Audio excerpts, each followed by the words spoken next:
Então o ser humano passou por 3 grandes revoluções.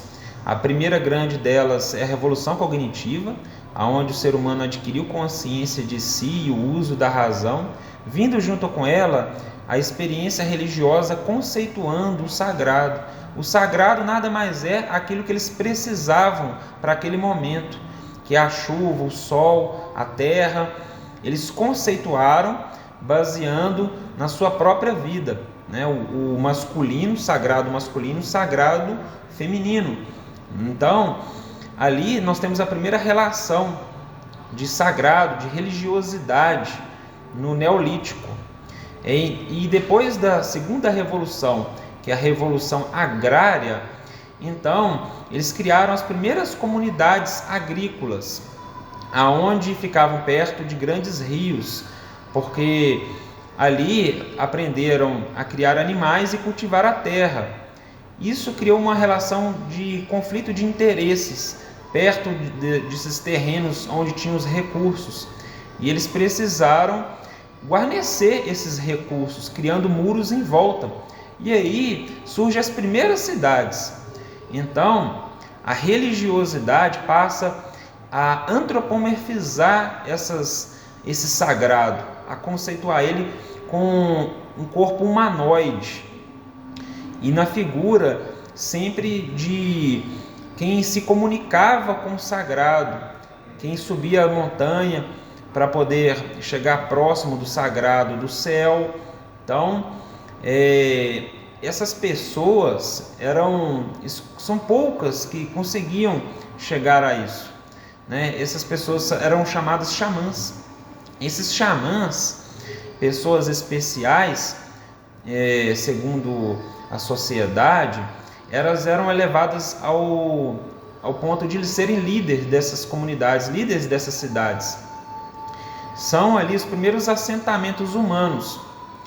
E ali cresceu, porque eles adquiriram ferramentas, e com essas ferramentas foram possíveis irrigar, né, os rios, cortar os rios para irrigar as plantações e criar essa infraestrutura agrária dentro desses muros, dessas cidades. E ali surgiu o primeiro grande racha na humanidade, que é o homem do campo com o homem urbano. Aquele que tinha mais qualidade de vida era o homem urbano, em detrimento do homem do campo, que tinha que trabalhar sol a sol, passando por todas as adversidades do campo para vender os seus produtos dentro dessas cidades. É um trabalho quase análogo à escravidão, sendo explorados pela aristocracia que vivia dentro dessas cidades. Surgindo daí o mito também de Abel e Caim, né, filho de Adão e Eva, né? Abel representando o homem da cidade e Caim, o homem do campo, porque eles tinham muito estereótipo de quem vinha do campo, né?